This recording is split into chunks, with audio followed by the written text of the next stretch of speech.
பாஷையை புரிஞ்சுக்கிட்ட மாதிரி, மனிதர்களுக்குரிய ஆட்சியை கொடுத்த மாதிரி, நம்முடைய கண்களால் உணராம, கண்ணுக்கு தெரியாம உணர்றம, நம்ம மேல வீசுற ஃபேன் ஓடும்போது காற்று, அந்த காற்றையும் வசப்படுத்தி கொடுத்துருந்தான். காற்றை வசப்படுத்தி அல்ல அப்படியே சொல்லி காட்டுறான். 38வது அத்தியாயம் 36வது வசனத்துல, தஜ்ரீபி அம்ரி ருகான் ஐஸ்வாசாப், காற்றை அவருக்கு நாம் வசப்படுத்தி கொடுத்திருக்கோம். அந்த காற்று அவர் விரும்பியவாறு விரும்பிய இடத்திற்கு அவரை பணிந்து அழைத்து சென்றது. காத்து குதிரையில ஏறி உட்கார்ற மாதிரி காற்றே தூக்கிட்டு போயிடும். ஒட்டகத்தில் ஏறி உட்கார்ந்து பயணிக்கிற மாதிரி காற்று அவர்களுக்கு அடிமை சேவகம் செய்தது, அவர்களுக்கு வசப்படுத்தி கொடுக்கப்பட்டிருந்தது. காற்றை வைத்து வேலை வாங்கக்கூடிய அந்த காலத்தில் நினைச்சு பார்க்க முடியுமா? இன்னைக்காவது காற்றை பற்றி ஒரு அறிவு வளர்ந்திருக்கிறது.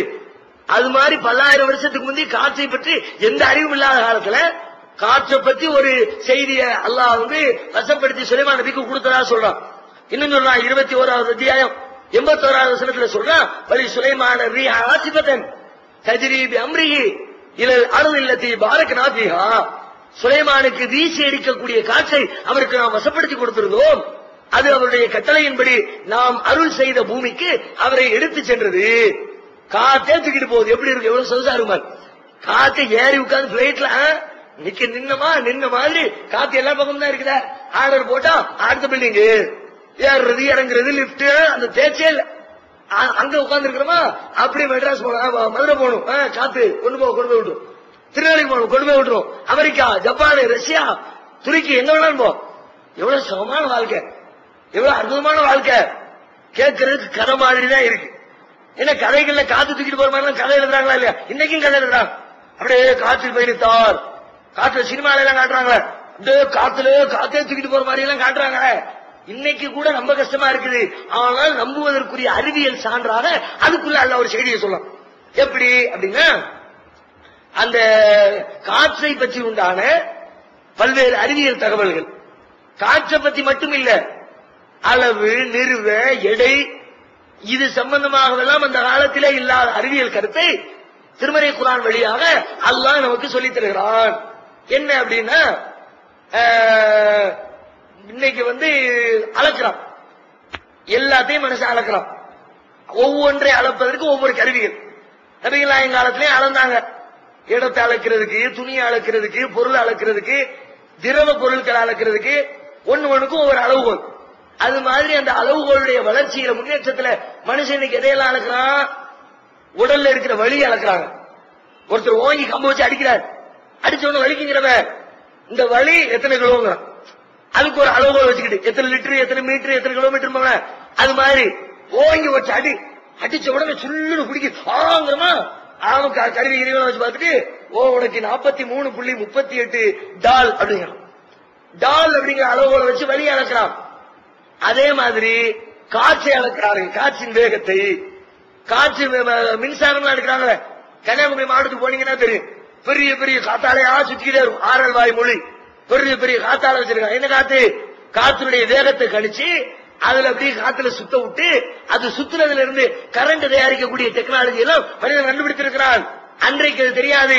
குர்ஆன் சொல்லுகிறது, காற்றின் வேகம், அது இந்த பூமியை சுற்றி வருவதற்கு எடுத்துக்கொள்ளக்கூடிய காலகட்டம், இந்த பூமியினுடைய நிலப்பரப்பு, இந்த நிலப்பரப்பினுடைய கிலோமீட்டர். நபிகள் நாயகம் காலத்துல, இந்த சுலைமான் நபி காலத்துல கிலோமீட்டர் கணக்கு வேணா இருந்திருக்கலாம். 10 கிலோமீட்டர், 50 கிலோமீட்டர், 100 கிலோமீட்டர், ஏதோ ஒண்ணு. மொத்த பூமியையும் அளக்கக்கூடிய கருவி அவங்களுக்கு இருந்திருக்குமா? மொத்த பூமியையும் எத்தனை கிலோமீட்டர் அளந்து வச்சிருப்பாங்கன்னா வச்சிருக்க சான்ஸே இல்லை. இன்னைக்கு வச்சிருக்கான். இன்றைய அறிவியலாளர்கள் மொத்த பூமி இப்படி நீள்வட்ட வடிவத்தில் இருக்குல்ல, 2 பக்கமும் துருவமா இருக்குது, ஊசியா இருக்குது, நடுவில் கொஞ்சம் பெருசா இருக்குது, அப்படியே ஒரு பக்கம் சாஞ்சி சுத்திக்கிட்டு இருக்குது. இந்த பூமியை அளக்கிறாங்க. இப்படி ரவுண்ட் ஷேப்ல அளக்கிறாங்க. சுற்றளவு என்ன அளந்து பார்த்தா, அளந்து கருவிகளை வச்சு அளந்து கணக்கு சொல்றாங்க, 40,075 கிலோமீட்டர் மொத்தம் பூமியினுடைய சுற்றளவு இருக்குல்ல, பரப்பளவு இல்ல, எவ்வளவு விசாலம் அந்த பரப்பளவு இல்ல, மொத்தம் அந்த உருண்டைய சுத்தினா, இது உருண்டை அப்படின்னா இந்த ரவுண்டு, இந்த வேஸ் ரவுண்டா கனெக்ட் பண்ணி பார்த்தா, இங்க இருந்து இப்படி ரவுண்டா இங்க சேர்றதுக்கு 40,075 கிலோமீட்டர். மொத்த தூரம் எங்க பூமியினுடைய நடு மையத்துல. ஏன்னா இந்த சைடுக்கு போனீங்கன்னா குறைஞ்சிரும், துருவ பகுதிக்கு போனா கொஞ்சம் சுருங்கிரும்ல, சுருங்கும் போது அந்த கிலோமீட்டர் கணக்கும் குறையும். 40,000 42,000 இப்படியே குறையும். நடு பூமத்திய ரேகைங்கிறான், நிலநடுக்கோடுங்கிறான். அந்த நடுக்கோட்டில் வந்து 40,075 கிலோமீட்டர் மொத்த பரப்பளவு. இன்றைக்கு சொல்கிறார்கள் குர்ஆன் சுலைமான் நபியுடைய வரலாற்றுல அன்னைக்கே இந்த செய்தியை சொல்லு. எப்படி சொல்லுது அப்படின்னா, இந்த சுலைமானை ஒலி சுலைமான ரீஹ குதுபுஹா ஷஹ்ருன் ஃபரவாஹுஹா ஷஹ்ருன், சுலைமானை அந்த காற்று எடுத்து செல்லும். அது எடுத்து செல்லுகின்ற தூரம் 1 மாத காலம், திரும்ப கொணர்கிற தூரம் 1 மாத காலம். 1 மாத காலம் அந்த காற்று கொண்டு போறது 1 மாசம், கொண்டு வந்து சேர்க்கிற தூரம் 1 மாசம். மொத்த பூமியில சுத்தி வந்து நிக்கிறதுக்கு போறதுக்கு 1 மாசம், வர்றதுக்கு 1 மாசம்.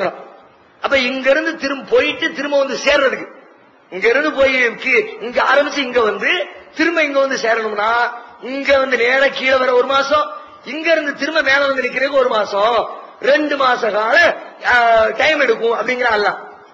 இந்த 2 மாச கால டயத்தை அறிவியலாளர் சொல்றாங்க. காற்றின் வேகம் சராசரியா காற்று சில இடத்துல 50 கிலோமீட்டர் வேகத்துல வீசும், சில இடத்துல 100-150 கிலோமீட்டர் வேகத்துல வீசி புயல் காத்து அடிச்சு சேதங்களை ஏற்படுத்தும். அது அல்லாம சராசரியா பார்த்தால் 25 கிலோமீட்டர் வேகத்துல மணிக்கு 25 கிலோமீட்டர் தூரம் போகும் காற்று.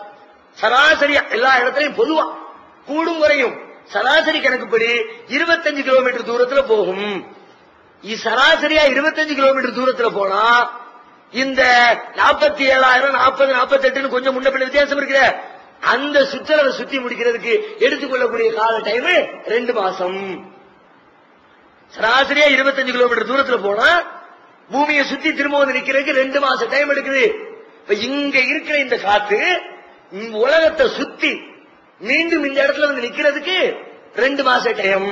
இப்ப 2 மாசம் போகுதுன்னா அதனுடைய அளவு 40,070 மேற்பட்ட தூரம், அதனுடைய வேகம் 25 கிலோமீட்டர் தூரம். அதை இன்னைக்கு கண்டுபிடிச்சு வச்சிருக்காங்க. இவ்வளவு வேகத்துல போகுது, இவ்வளவு தூரத்தை கிடக்குது. சுலைமான் நபி காலத்தில் எப்படி இருந்திருக்கு, எப்படி சொல்லப்பட்டிருக்கும். இதை வச்சு பார்க்கும்போது அதை கொண்டு போனது உண்மைதான், பொய் சொல்லல, கதை சொல்லல. கதை என்றால் முரண்பட்டு இருக்கும், தப்பான செய்தி வந்திருக்கும், அறிவியலுக்கு எதிராக சொல்லியிருப்பாங்க, சிந்திக்காம மனுஷன் அவன் அறிவுக்கு தகுந்த மாதிரி சொல்லியிருப்பான். ஆனா இதை வச்சு பார்க்கும்போது நிஜமாவே போயிருக்கிறாங்க.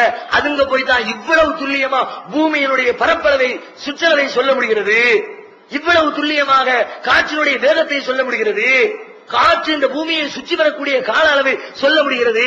இதை வச்சு பார்க்கும்போது சுலைமான் நபி வரலாற்றில் பேசப்பட்ட பறவை பேச்சு, விலங்குகள் பேச்சு, ஜின்னை வசப்படுத்தியது, அவர்கள் செய்த காரியம், அவர்கள் கொடுத்த அற்புதம், அவர்கள் கொடுத்த ஆட்சி அனைத்துமே உண்மை என்பதை இதன் மூலமாக நம்மால் விளங்கிக் கொள்ள முடிகிறது.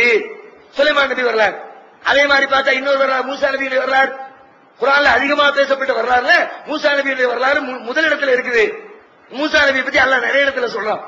அந்த மக்களுக்கு அல்லாஹ்வுடைய ஏகத்துவத்தை சொல்றதுக்காண்டி வந்தாங்க. அது மட்டும் இல்லாம அந்த சமுதாயத்தில் அவங்க போன இடத்துல ஃபிரௌன் என்ற ஒரு கொடுங்கோலன் இருந்தார். அவன் அந்த சமுதாய மக்களை அடக்கி ஆட்சி செய்து கொண்டிருந்தார். அவர்களை வந்து வென்றெடுப்பதற்காக அந்த வேலைகளையும் அவர்கள் செய்தார்கள். மூசா நபியுடைய வரலாறு குர்ஆன் பல்வேறு இடத்துல பேசு. ஏகத்துவத்தை சொன்னாங்க, அடிமை தலையிலிருந்து அந்த மக்களை விடுவிப்பதற்கு பாடுபட்டார்கள். 7வது அத்தியாயம் 105வது வசனத்தில் அல்லாஹ் சொல்றான், கால மூசா யா ஃபிரௌன் இன்னி ரசூலும் மிர் ரப்பில் ஆலமீன். மூசா சொன்னார், ஃபிரௌனே நான் அகிலத்தின் இரட்சகனாகிய அல்லாஹ்வினுடைய தூதராக வந்திருக்கிறேன். ஹக்கீகுன் அலல்லாஹி இல்லல் ஹக்க, அல்லாஹ் மீது நான் உண்மையை தவிர வேற எதையும் சொல்ல மாட்டேன். கது ஜீத்துக்கும் பி பையினத்தின், தெளிவான ஆதாரத்தோடு கொண்டு வந்திருக்கிறேன். அதனால நான் சொல்றதை கேட்டுக்க. ஃபாரிசி மானா பனி இஸ்ராயீல், என் கூட நீ அடிமைப்படுத்தி வச்சிருக்கிறிய இந்த பனு இஸ்ரவேலர்களை என் கூட அனுப்பிடு என்று அவர்கள் பனு இஸ்ரவேல் சமுதாயத்தை தன்னோடு அனுப்புமாறு ஃபிரௌனிடத்திலே போராட்டம் நடத்தினார்கள் குர்ஆன் சொல்லு. அது மட்டும் இல்ல, மூசா நபி காலத்துல அவங்களுடைய ஏகத்துவத்தை அந்த சமுதாயம் ஏற்றுக்கொள்ள மறுக்கும் பொழுது அல்லாஹ் என்ன பண்ணாங்கன்னா நிறைய சோதனைகளை அனுப்புறான். என்ன சோதனை?